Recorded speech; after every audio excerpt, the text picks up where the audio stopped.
Bisa dikatakan Kindersport cabang basket awalnya bukan genre yang saya favoritkan.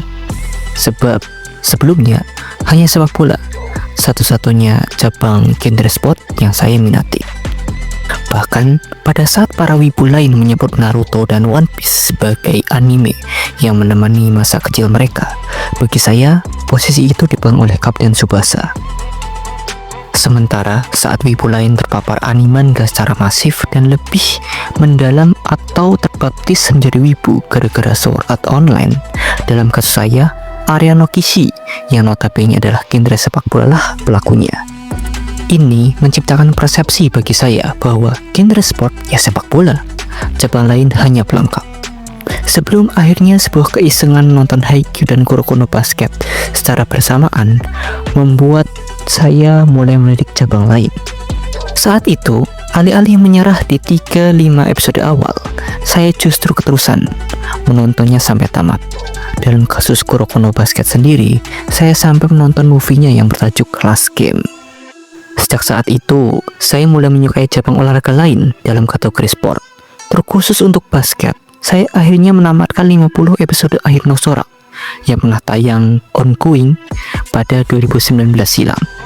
Ini juga termasuk saat saya membaca 276 chapter manga Slam Dunk sebelum berangkat ke bioskop untuk menonton movie-nya di 2023 silam. Dari 3 anime manga basket yang saya ikuti ini, saya mulai kepikiran, baik Slam Dunk, Kuroko no Basket, dan Akhir Nosora masing-masing memiliki karakter khas terlepas ketiganya mengangkat cabang olahraga yang sama. Dalam edisi artikel ini, akan saya jabarkan karakter, jalan cerita, serta ulasan atau rapor dari saya tentang ketiganya. Akan ada detail plot dalam video ini, jadi akan saya peringatkan di awal bahwa kemungkinan video ini mengandung spoiler.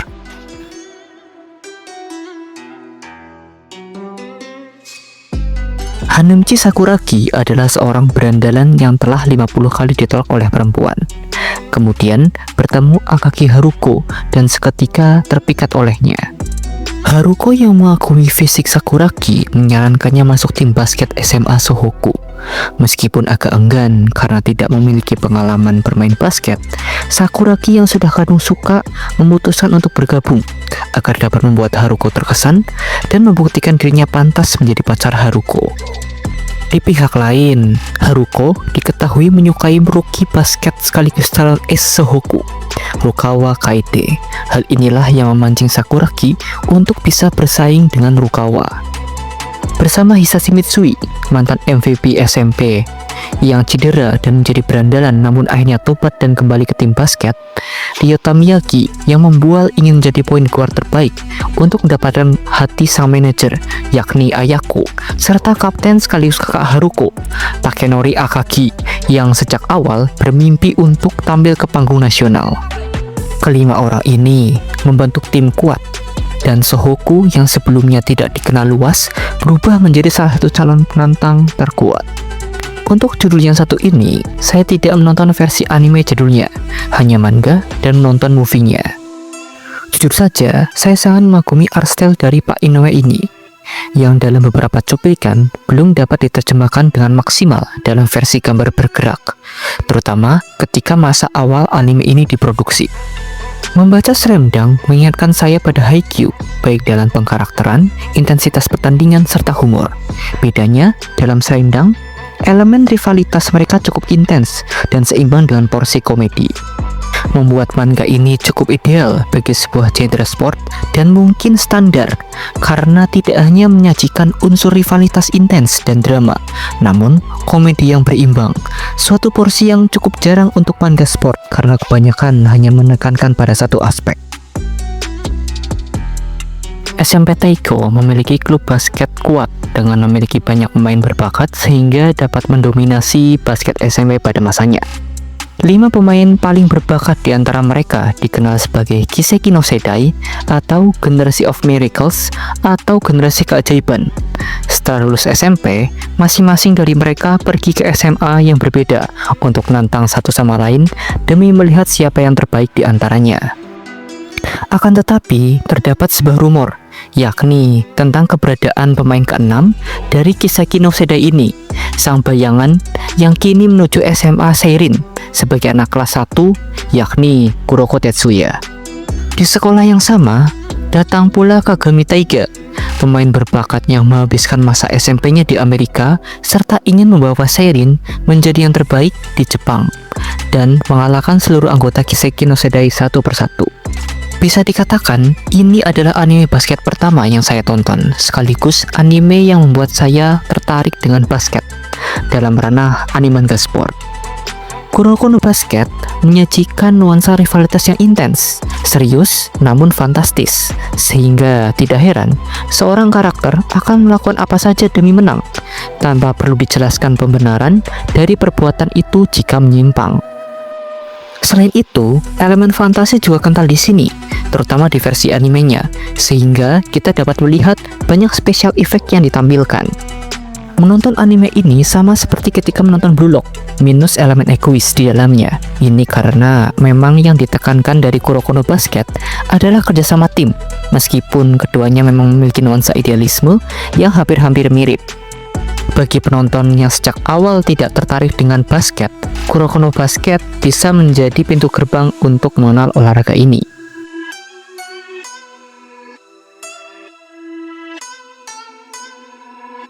Kurumata Nisora, seorang pembasket SMA yang berbadan mungil, berjanji pada ibunya, "Aku akan mendominasi turnamen SMA perdanaku."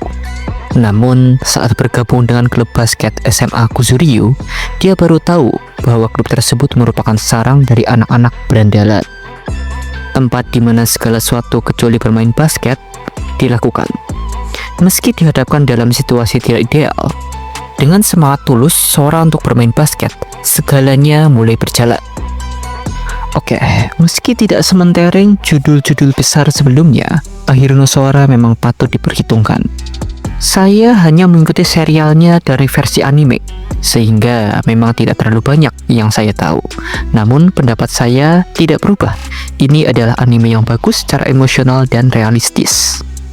Di Ahiru no Sora, kita tidak hanya disajikan pertunjukan permainan olahraga basket, aspek edukasi olahraga atau pendekatan taktik, namun yang sebenarnya ditekankan dalam serial ini adalah aspek drama.